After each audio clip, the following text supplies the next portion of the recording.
Hello everyone, welcome to Genesis and welcome to the first online class for the course of Naib Tahsildar. So today we'll start about geography. My name is Rahul Jambal and I'll be taking two particular components of this syllabus. First will be geography and second will be the environment, ecology and biodiversity. तो आज पहली class के अंदर हम general बात करेंगे आज वो है इंडियन क्लाइमेट। इंडियन क्लाइमेट, अगर आपको कोई पूछे कि one word to describe the climate of India तो आप वो क्या वर्ड यूज करेंगे? मेरे ख्याल से आपको पता होगा, एक ही वर्ड है, that is called as monsoons. Because Indian climate is defined by only one word और वो वर्ड क्या है? That is monsoons. तो Indian climate is monsoonal climate. अब आपको ये जानना जरूरी है कि मॉनसून होती क्या है। Monsoons are basically the name of the winds. These are the winds. ये हवाओं का नाम है जिनको हम मॉनसून्स बोलते हैं। अब पहली बार पूरे वर्ल्ड में किसने इन मॉनसून्स को डिस्कवर किया? तो वो हमारे एक अरबिक स्कॉलर थे, या उनको हम एक्सप्लोरर भी बोल सकते हैं, और उनका नाम था अल मसूदी। पहली बार इन्होंने नोटिस किया कि इंडियन सब कॉन्टिनेंट के ऊपर कुछ ऐसी हवाएं हैं जो अपना डायरेक्शन को रिवर्स कर देती हैं with the change of seasons. मतलब ड्यूरिंग समर टाइम्स, ये हमारा इंडियन सब कॉन्टिनेंट है और ये हमारा अरेबियन सी है। तो इंडियन सब कॉन्टिनेंट में ड्यूरिंग समर टाइम कुछ ऐसी हवाएं हैं जो अरेबियन सी से टुवर्ड्स इंडियन सब कॉन्टिनेंट की तरफ ट्रेवल करती हैं। और जैसे ही सीजन बदलता है, that is from summer to winter time, ये वही विंड्स हैं जो वापस आती हैं from Indian subcontinent towards the Arabian sea. तो इनको नाम दिया गया मौसमी हवाएं। ये वो हवाएं हैं जो मौसम के बदलते अपना डायरेक्शन को रिवर्स कर देती हैं या अपना रुख बदल देती हैं। तो मौसमी हवाओं से नाम पड़ गया मॉनसून्स, मौसमी हवाएं। तो पहली बार मॉनसून्स को डिस्कवर किया हमारे अरबिक एक्सप्लोरर और हमारे Arabic scholar called as al Masoodi. उसके बाद डिफरेंट लोगों ने इसको स्टडी करना शुरू किया।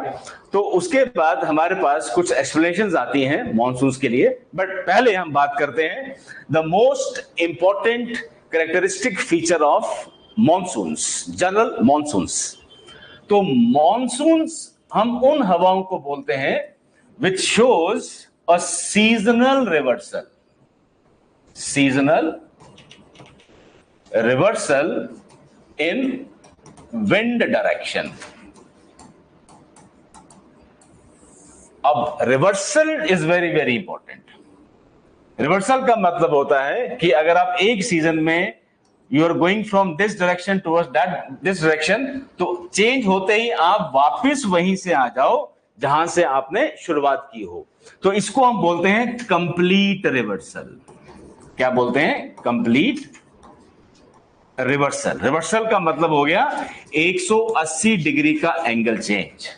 बट नेचर के अंदर कंप्लीट रिवर्सल मिलना मुश्किल होता है। तो इसलिए 1977 के अंदर एक हमारे मीटरोलॉजिस्ट थे जिनका नाम था न्यूवोल्ट। इन्होंने बोला हम उन हवाओं को मॉनसूनल हवाओं का नाम देंगे जो मिनिमम रिवर्सल जो है वो 120 डिग्री का शो करें आउट ऑफ 180 डिग्री। क्यों? जब भी हवाएं चलती हैं सरफेस के ऊपर दे गेट मॉडिफाइड, क्योंकि खूब सारे हमारे पास ऑब्स्ट्रक्शंस आती हैं जिसमें हमारे पास माउंटेन्स भी हैं, हमारे पास प्लेट्यूज भी हैं, फॉरेस्ट कवर भी आता है, तो उनकी डायरेक्शन मॉडिफाई हो जाती है। यहाँ कॉरियोलिस फोर्स का इफेक्ट हर एक लैटिट्यूड में अलग अलग होता है, तो कंप्लीट रिवर्सल नहीं मिल सकता 180 डिग्री का। तो न्यूवोल्ट जी ने कहा कि वो हवाएं जो मिनिमम रिवर्सल 120 डिग्री का शो करें आउट ऑफ 180 डिग्रीज, उन्हीं हवाओं को कहा जाएगा मॉनसूनल विंड्स। तो ये बड़ा इंपॉर्टेंट है पहले कि मॉनसून वर्ड कहां से आया। ये आया मौसम से, मौसम क्या है हमारे पास? अरेबिक टर्म है फॉर द सीजन। और पहली बार किसने डिस्कवर किया इन विंड्स को? That is called as Arabic scholar called as al Masudi. और इनका सबसे इंपॉर्टेंट कैरेक्टरिस्टिक फीचर क्या है? That is reversal in the wind direction with the change of season. Clear हो गया?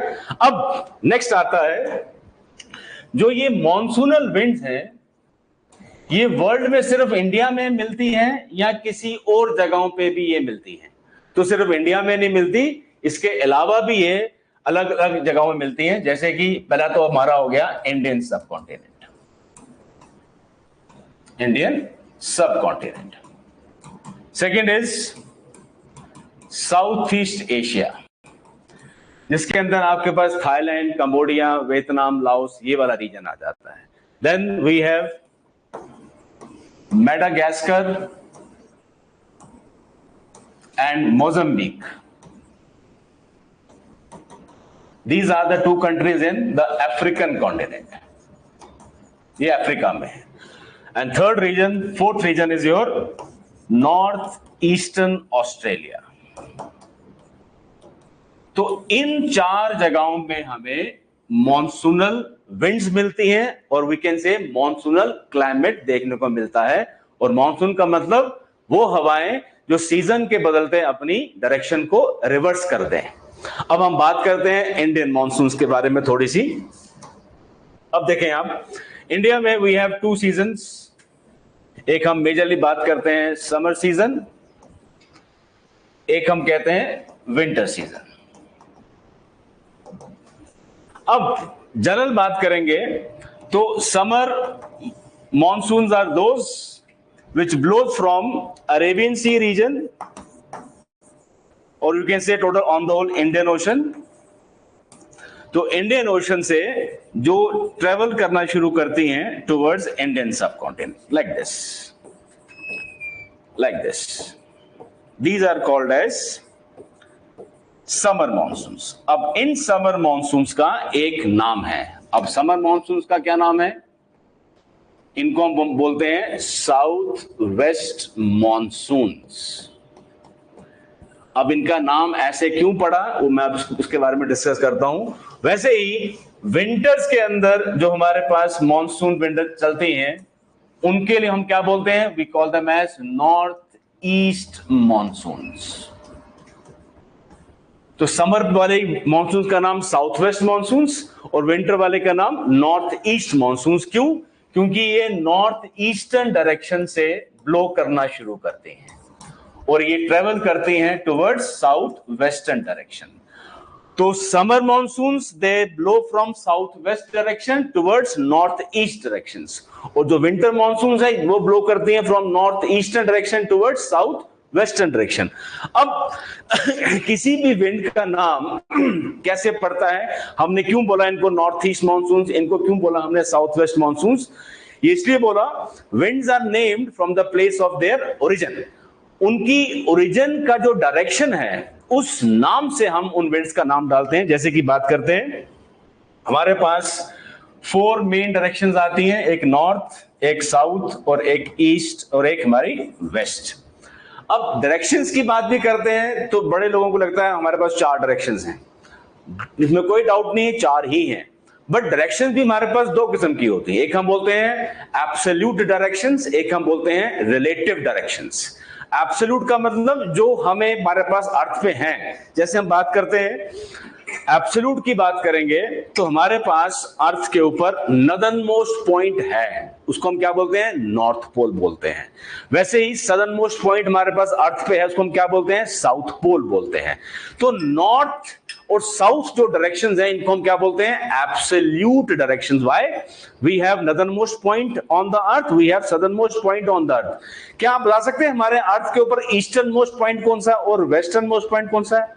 नहीं है। क्यों? अर्थ राउंड है, तो there is no easternmost point and there is no westernmost point. इसलिए ईस्ट और वेस्ट हमारी एब्सोल्यूट डायरेक्शन नहीं है। तो अगर हम एब्सोल्यूट डायरेक्शन की बात करेंगे तो वहां पे सिर्फ 2 हैं, एक नॉर्थ और एक साउथ। अगर हम बात करते हैं second type, that is called as relative direction. Relative का मतलब in relation to 2 things, north in relation to south, east in relation to west. अब अगर मैं यहां पर एक दो चीजें ड्रॉ करता हूं, दो लाइंस ड्रॉ करूं। अब आपसे पूछता हूं नदन लाइन कौन सी है, सदन कौन सी है? आप बोलेंगे सर ये वाली नदन है और ये वाली सदन है। ट्रू, वो ऊपर है ये नीचे है। अब अगर मैं दो लाइन और ड्रॉ कर दूं, अब ये वाली लाइन जो लाइन है, लाइन ए जो है, now this A line is north of this B line. ये साउथ बन गई। अब ये नॉर्थ, ये एक बन गया नॉर्थ, ये क्या बन गया साउथ। अब ये क्या बन गई, ये साउथ है इसके लिए। अब ये इसके लिए क्या होगी, नॉर्थ, ये क्या है साउथ। नीचे एक को लाइन ड्रॉ कर दो। अब इस लाइन के लिए ये क्या बन गई, नॉर्थ, ये क्या बन गई साउथ। तो नॉर्थ साउथ हमारी एब्सोल्यूट भी है और रिलेटिव डायरेक्शन भी है। अब अगर मैं दो लाइन जैसे ड्रॉ कर दूं, अब ये वाली लाइन ईस्ट है, ये वाली लाइन वेस्ट है, इजंट इट। अब अगर मैं इसके आगे एक लाइन और ड्रॉ कर दूं, अब ये इस लाइन के कंपैरिजन में ये क्या बन गई, ये बन गई वेस्ट और ये क्या बन गई ईस्ट। अब ये वाली वेस्ट थी इसके लिए, अब मैं यहां पर एक लाइन और ड्रॉ कर देता हूं, तो ये क्या बन गई, अब ये वेस्ट बन गई और ये क्या बन गई ईस्ट। तो रिलेटिव डायरेक्शन हमारे पास चार है, जिसमें नॉर्थ भी है, साउथ भी है, ईस्ट भी है और वेस्ट भी है। क्लियर हो गया? तो अब विंड का नाम कैसे पड़ेगा? अब विंड का नाम पड़ता है from the place of its origin. Wind originate कहां से हो रही है? अब देखो, किसी भी डायरेक्शन को हम शो करते हैं एक एरो के साथ। एरो के दो पार्ट होते हैं, एक होता है उसका टेल, एक उसकी होती है आपका head. One is called as head. अब टेल बताती है कि उस एरो का ओरिजिन क्या है, और हेड बताता है उस एरो का डेस्टिनेशन क्या है। अब अगर मैं एक एरो यहां से ड्रॉ करता हूं, अब आप बोलोगे, मैं बोलूंगा इस विंड का नाम डालो। अब बताइए इसकी टेल किसको पॉइंट कर रही है? It is pointing towards north, तो इसको क्या बोलेंगे, नदरली विंड। इसको क्या बोलेंगे, वेस्टर्ली विंड। इसको क्या बोलेंगे, ईस्टर्ली विंड। इसको क्या बोलेंगे, सदरली विंड। अब अगर मैं एक एरो ऐसे ड्रॉ कर दूं, अब बताओ इसकी टेल किसकी तरफ है, ईस्ट की तरफ है, तो ये भी क्या है, ईस्टर्ली। ये क्या है, सदरली। ये क्या है, westerly.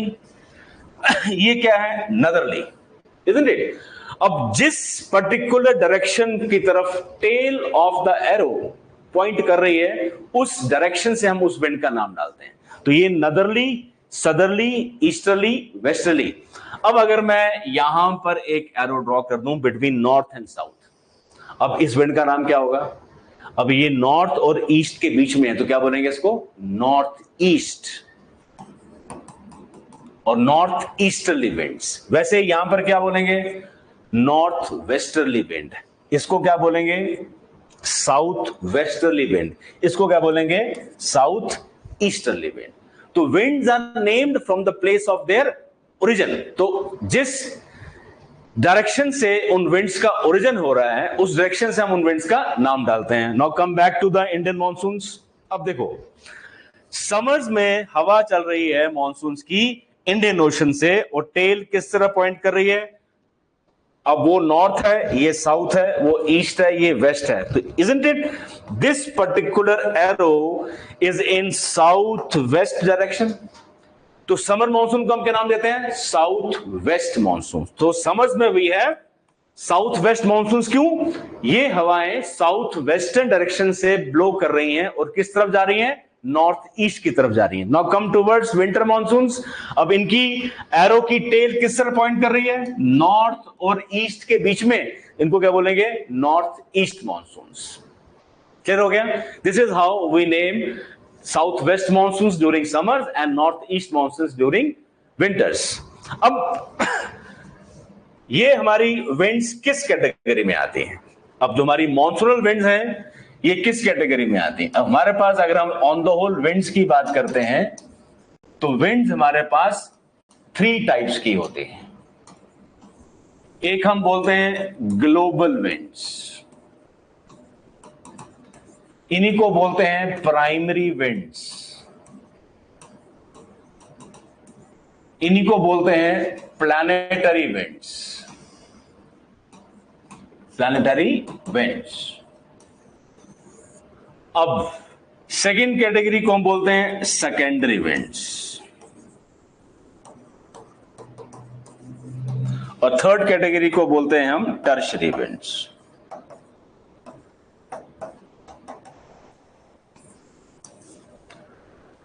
Primary wind circulation, secondary wind circulation और टर्शरी विंड सर्कुलेशन।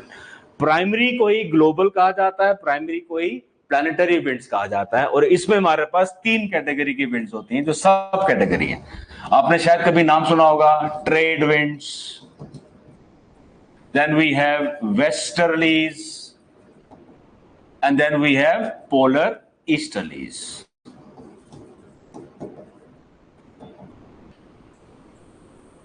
तो हमारे पास अर्थ के ऊपर we have 3 set of global और primary winds, that is trade winds, westerlies and the polar easterlies. अब सेकेंडरी विंड्स के अंदर हमारे पास 2 सब कैटेगरीज आ जाती हैं। एक हम बोलते हैं डायर्नल विंड्स। डायर्नल का मतलब होता है डेली, 24 घंटे में, that is between day and night. तो डायर्नल टर्म का क्या मतलब होता है? दिन और रात। तो कुछ हवाएं होती हैं जो डे टाइम में चलती हैं और रात में भी चलती हैं, तो day winds and the night winds they are called as diurnal. Second category are called as regional winds. Region मतलब कुछ स्पेसिफाइड एरिया में जो हवाएं चलती हैं, दैट इज कॉल्ड एज रीजनल। एक बड़े एरिया, जैसे Indian subcontinent is a part of Asia, तो that is Indian subcontinent is part of South Asia. तो South Asia is the region of one region of Asia. तो जो इस continental level पे हवाएं चले उनको क्या बोलते हैं? रीजनल विंड्स बोलते हैं। अब टर्शरी को हम बोलते हैं लोकल विंड्स। ये 2 कैटेगरी की होती हैं, एक हम बोलते हैं वार्म लोकल विंड्स, एक हम बोलते हैं कोल्ड लोकल विंड्स। ये जनरल विंड्स की क्लासिफिकेशन है। अब मॉनसून किस कैटेगरी की विंड्स है? मॉनसून्स हमारी रीजनल विंड्स में आती हैं। तो monsoons are an example of regional winds. ठीक हो गया? तो monsoons are part of regional wind circulation. और रीजनल विंड्स कौन सी होती हैं? Which are part of global wind circulation. अब ग्लोबल विंड्स की मॉडिफिकेशन हो जाती है on the regional scale, so they become regional winds. तो वैसे ही जो हमारी साउथ वेस्ट मॉनसून हैं, they are basically the continuation of the south west monsoons are basically the continuation of southeast trades। अब ट्रेड विंड्स कौन सी थी हमारी?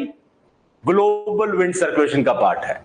तो south west monsoon are basically the continuation of south east trades towards Indian subcontinent, towards Indian subcontinent। अब ये general questions आते हैं कि हमारी जो मॉनसून्स हैं वो कौन सी ग्लोबल विंड्स की कंटिन्यूएशन है? तो वो क्या है? साउथ ईस्ट ट्रेड्स की कंटिन्यूएशन है टुवर्ड्स इंडियन सबकॉन्टिनेंट। अब इसका मैकेनिज्म क्या होता है, जरा थोड़ी सी बात उसकी कर देते हैं। आप लोगों को एक आइडिया होगा कि हम पूरे अर्थ को 7 permanent pressure belts, there are 7 permanent pressure belts on the earth surface. In center around equator we have a pressure belt called as equatorial low pressure belt. Then we have further north and south we have 2 more pressure belts, that is called as subtropical high pressure belt. Subtropical high pressure belt. वैसे ही हमारे पास दो और आ जाती हैं further north and south, इनको बोलते हैं सब polar low.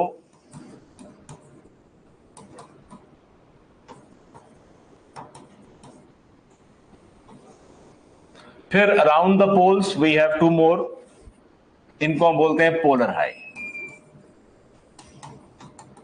Polar high pressure belt, polar high pressure belt. अब इनके रेस्पेक्टिव लैटिट्यूड्स हैं, from 10 degrees north to 10 degree south of equator हमें मिलती है equatorial low pressure belt.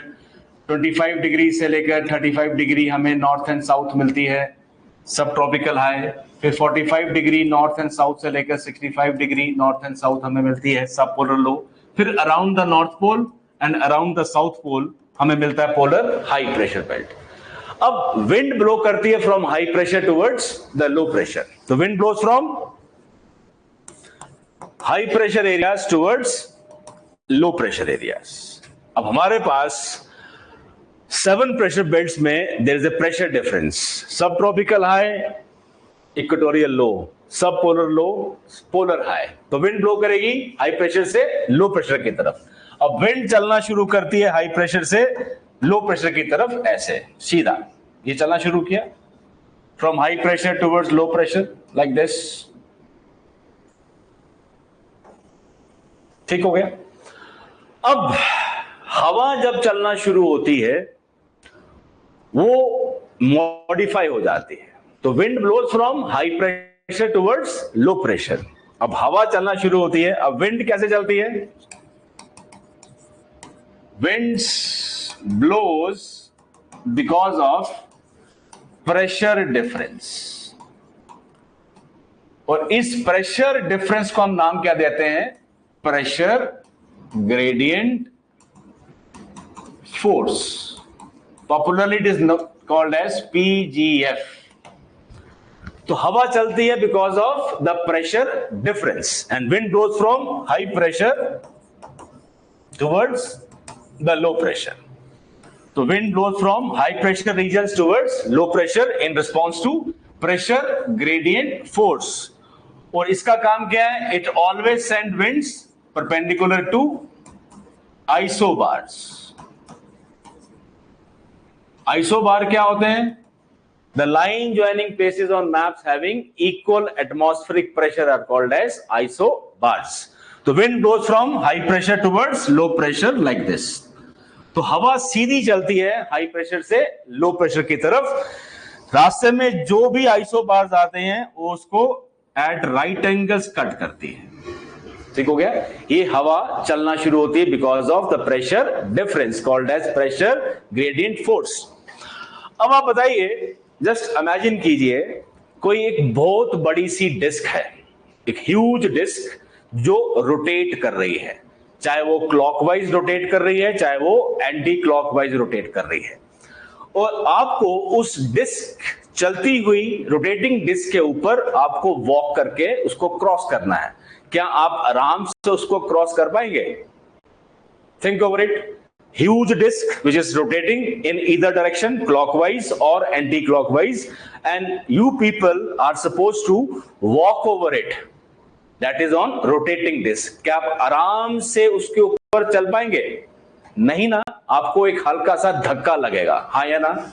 Yes, आपको एक धक्का लगेगा या हम उसको बोले डिफ्लेक्शन फील होगी।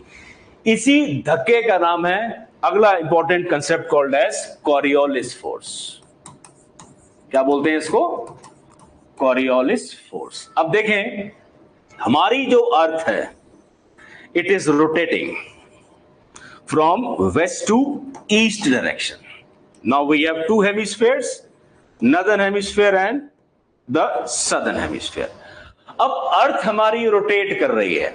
अब इस रोटेटिंग बॉडी के ऊपर जो भी चीज ब्लो करेगी या जो भी चीज इसके ऊपर मूव करेगी उस पे इस रोटेशन का असर पड़ेगा और उसको एक डिफ्लेक्शन फील होती है। और ये किस पे होती है? Those bodies which are free moving. So what is Coriolis force? इसमें हम क्या लिखते हैं? Due to rotation of Earth, all free moving bodies, याद रहे, free moving bodies gets deflected from their path, and this deflection is towards right, and this deflection is towards right in northern hemisphere, and this deflection is towards left in southern hemisphere.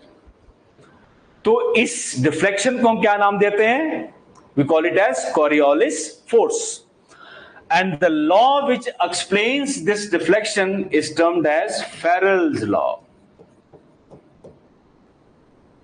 तो Coriolis force और Farrell's law is one and the same thing. अब ये क्यों effect होता है? Because of rotation of Earth. अब बड़े सारे लोगों को कंफ्यूजन रहती है कि सर नदर्न हेमिस्फीयर में राइट में क्यों जाती है और सदर्न हेमिस्फीयर में लेफ्ट में क्यों होती है, तो उसका थोड़ा प्रैक्टिकल करके देखते हैं। अब ये हमारी अर्थ है, ये रोटेट कर रही है in from west to east. अब आप बताइए which hemisphere is visible to you, that is northern hemisphere. अब बताइए ये कैसे रोटेट कर रहा है? It is in anti-clockwise direction. Yes or no? Yes, it is rotating in anti-clockwise direction. Now, what hemisphere is this? ये southern दिख रहा है आपको? अब बताओ ये कैसे रोटेट कर रहा है? Clockwise direction. Yes or no? पर अर्थ तो एक ही है, देखो जादू हो गया ना। तो नदर्न हेमिस्फीयर रोटेट कर रहा है एंटी क्लॉकवाइज, साउथ कर रहा है क्लॉकवाइज, बट अर्थ तो एक ही है। Because of Earth behaves as if it is made up of two different discs. Northern hemisphere disc rotate करती है एंटी क्लॉकवाइज और साउथ कर रही है क्लॉकवाइज, तो इसका असर सेम कैसे हो सकता है? तो ये राइट डिफ्लेक्ट होती है नदर्न हेमिस्फीयर में और लेफ्ट डिफ्लेक्ट होती है सदर्न हेमिस्फीयर के अंदर। ठीक हो गया जी। अब हवा चलना शुरू हुई because of pressure gradient force, but due to Coriolis force these winds gets deflected towards their right in northern hemisphere and towards left in southern hemisphere. तो winds कभी भी वहां नहीं पहुंच पाती where they are destined to reach. Why? Because they gets deflected from their path due to Coriolis force. ये concept clear हो गया? छोटा सा कंसेप्ट है, पासिंग बाय। अब वापस आ जाइए आप। अब देखो, अब ये हमारे पास हैं 7 परमानेंट प्रेशर बेल्ट्स ऑन अर्थ।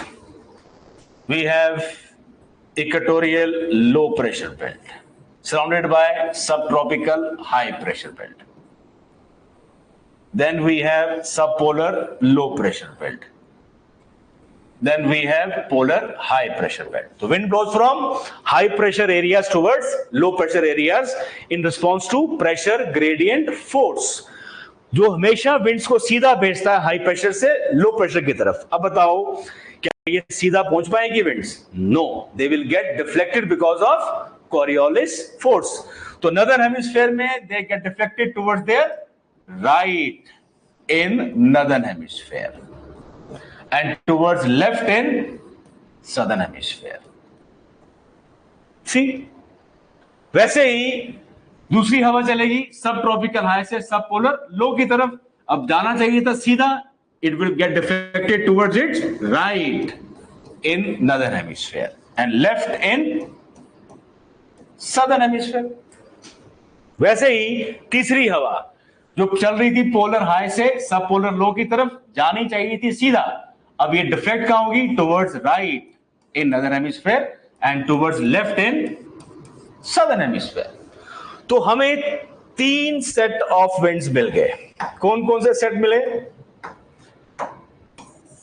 पहला सेट मिला आपको जो चल रहा है सब ट्रॉपिकल हाई से इक्वेटोरियल लो की तरफ। ये हमारे पास आ गया first set of winds.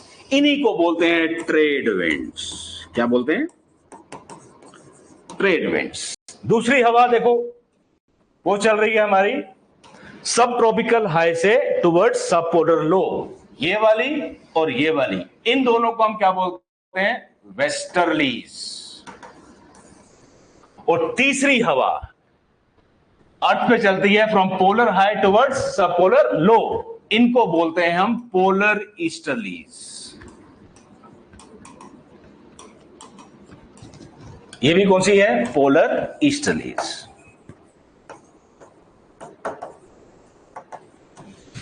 Now we have 3 set of global winds. पहली ट्रेड विंड्स, दूसरी वेस्टर्लीज और तीसरी पोलर ईस्टर्लीज। अब मॉनसून्स क्या है?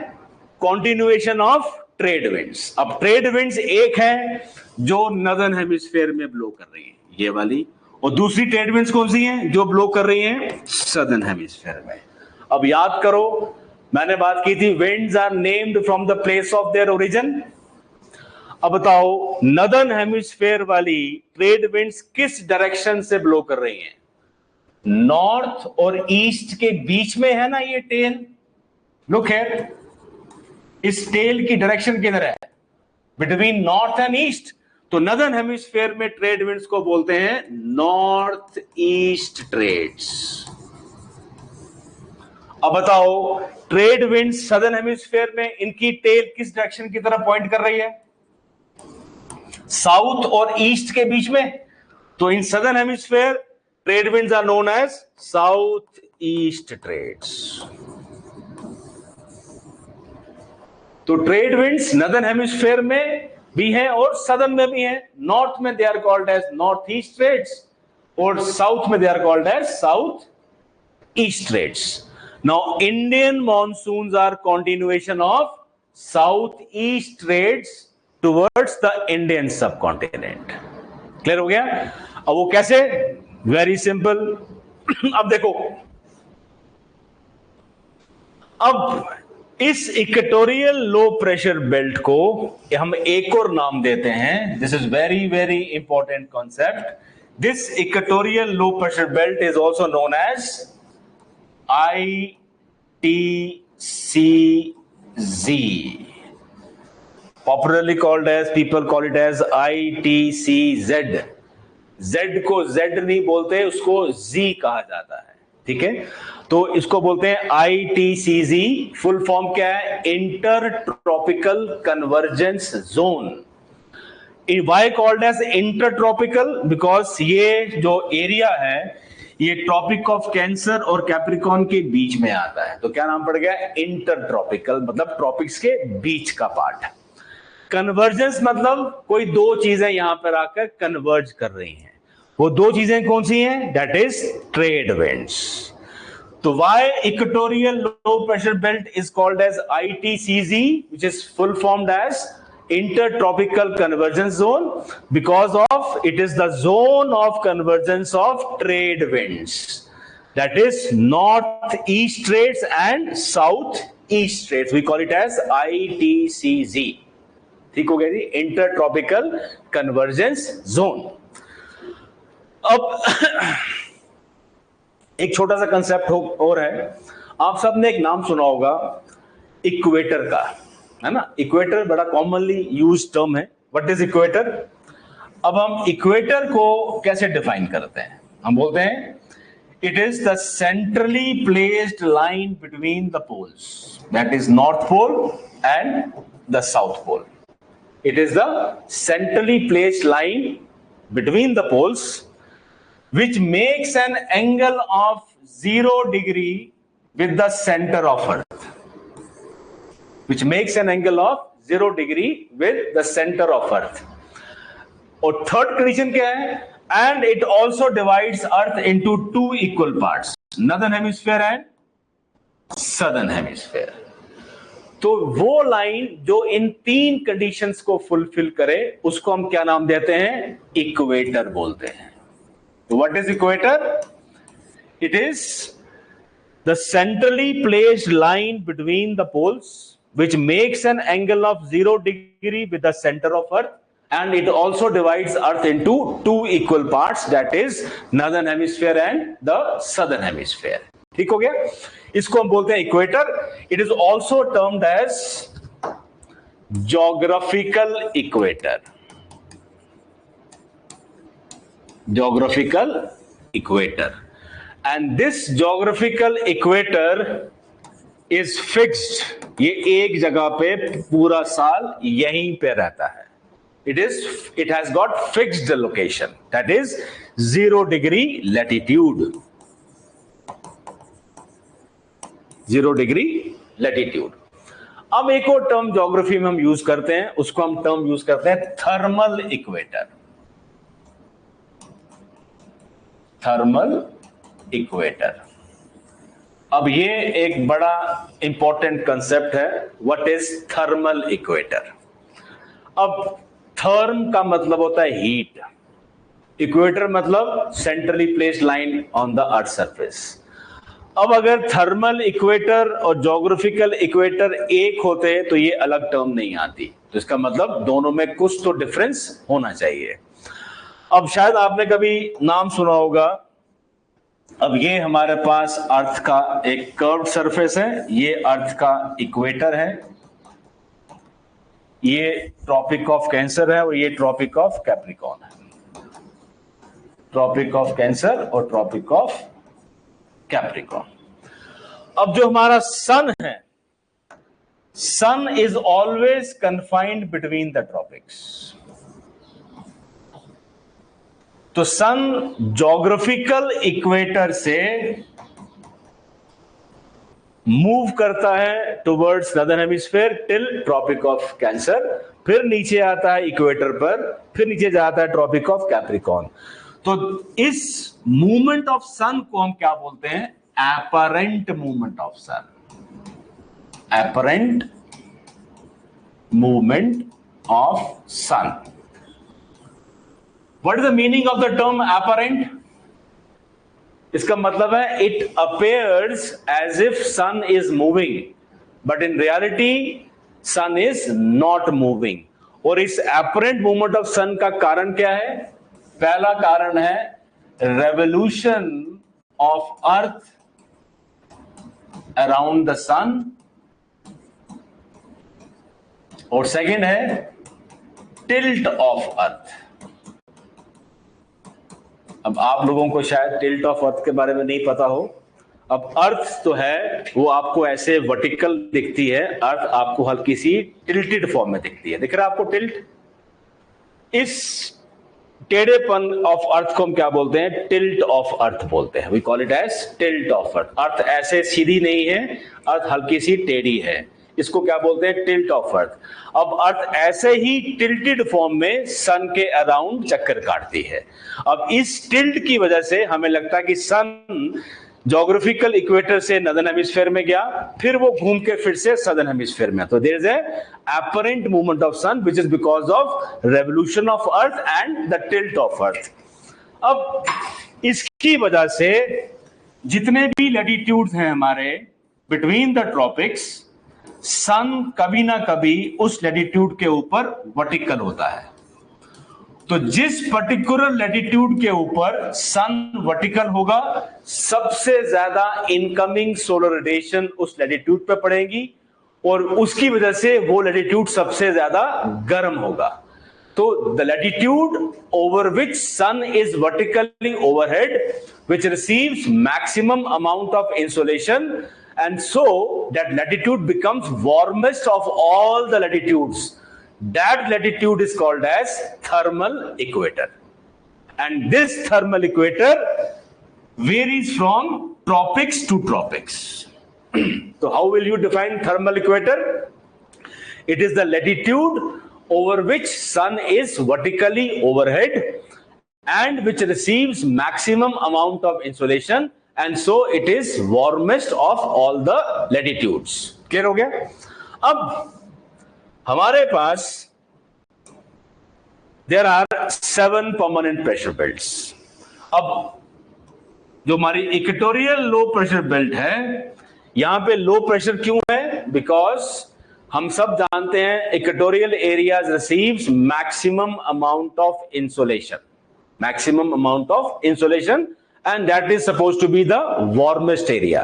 जब इक्वेटोरियल रीजन सबसे गर्म है तो उसके ऊपर सरफेस होगा वो भी गर्म होगा, उस सरफेस पे जो हवाएं रेस्ट कर रही होंगी, एयर होगी, वो भी गर्म हो जाएगी, और वो हवा गर्म होकर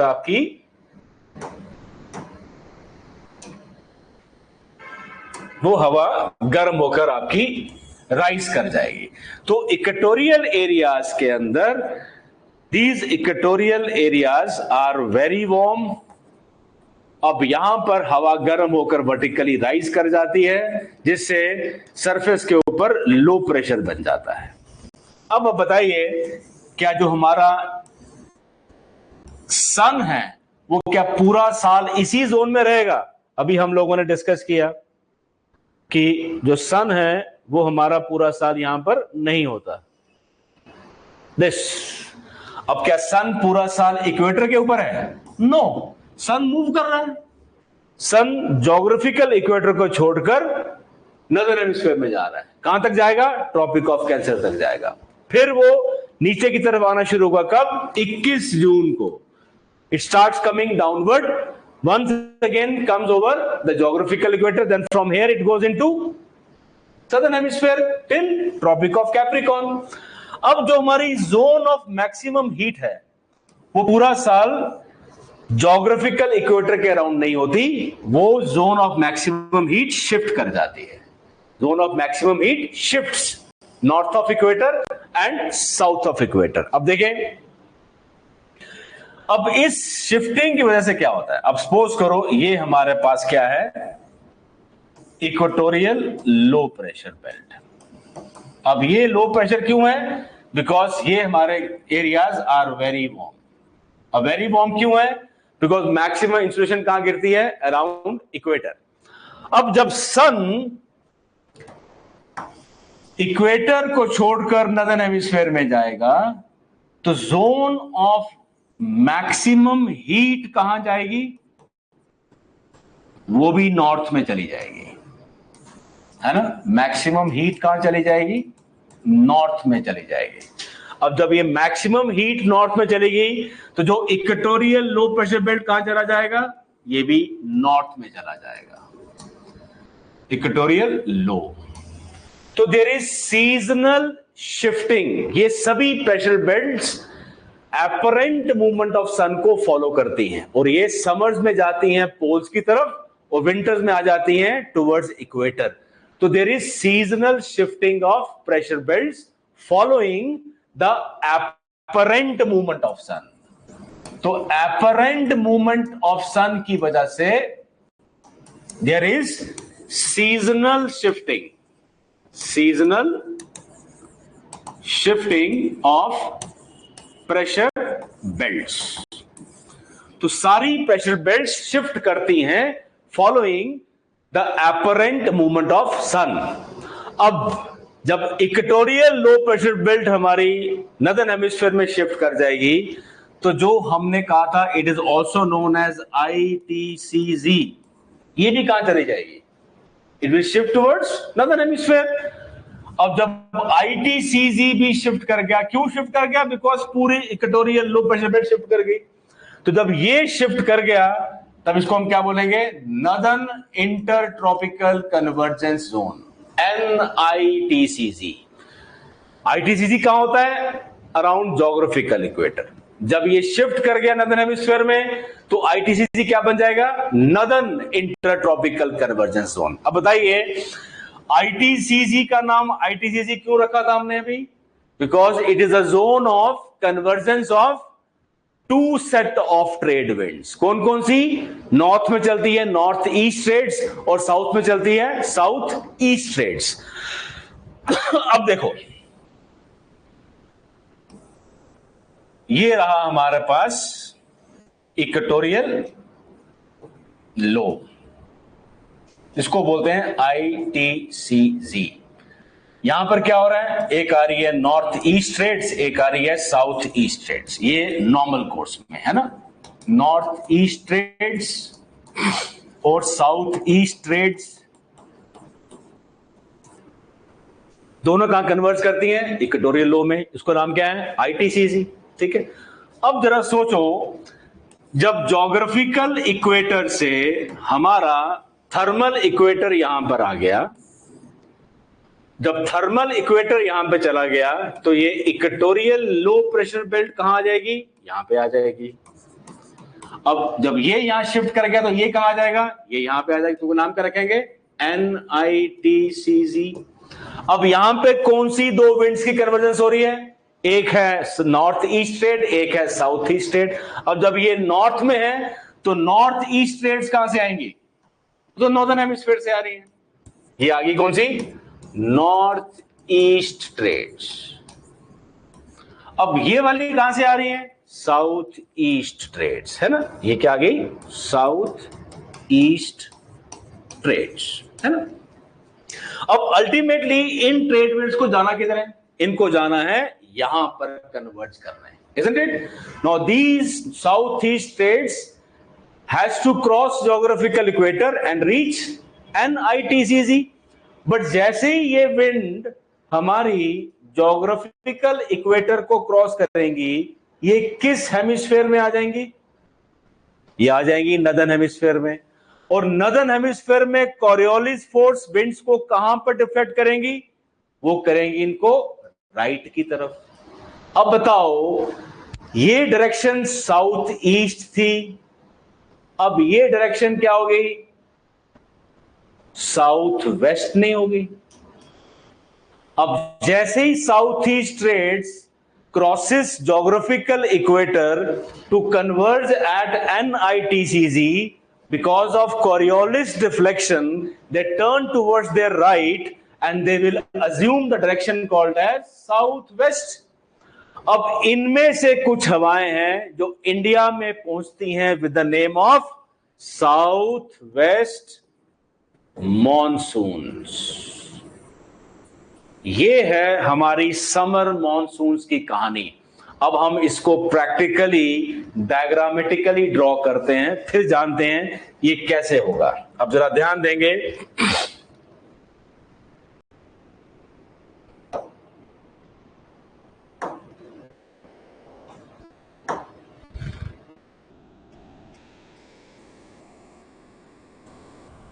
ये कौन सा कॉन्टिनेंट है? ये है आपका अफ्रीका। ये क्या है? This is your West Asia. और ये आपका आ गया हमारा इंडिया। ये साउथ ईस्ट एशिया, ये चाइना।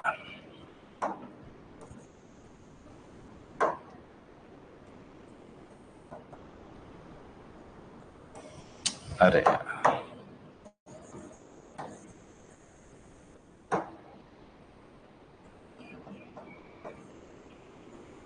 ये India, this is your India. अब समर्स के अंदर जो हमारा ITCZ है वो इधर आ जाता है because of apparent movement of sun. अब यहां पर कन्वर्ट किसने करना है? नॉर्थ ईस्ट ट्रेड्स और साउथ ईस्ट ट्रेड्स। अब ये जो एरिया है 40 डिग्री ईस्ट से लेकर 60 डिग्री ईस्ट लॉन्गिट्यूड के बीच में जो हमारी साउथ ईस्ट ट्रेड्स इक्वेटर को क्रॉस करती हैं, उनकी डायरेक्शन मॉडिफाई हो जाती है। तो south east trades when crosses geographical equator between 40 to 60 degree east longitudes, they reaches India with the name of south west monsoons. ये है आपका south west monsoons. This is how Indian monsoons, that is summer monsoons, assumes the name southwest monsoons. And what are these? They are basically the continuation of southeast trades towards northern hemisphere due to Coriolis force. और इस concept का नाम क्या है? इसको बोलते हैं the concept of ITCZ. It was given by Mr. Flohen. Mister Flohn, sorry इसका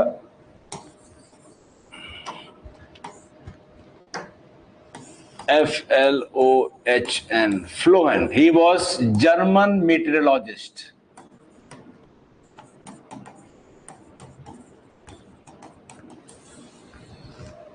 given by Mr. Flohen.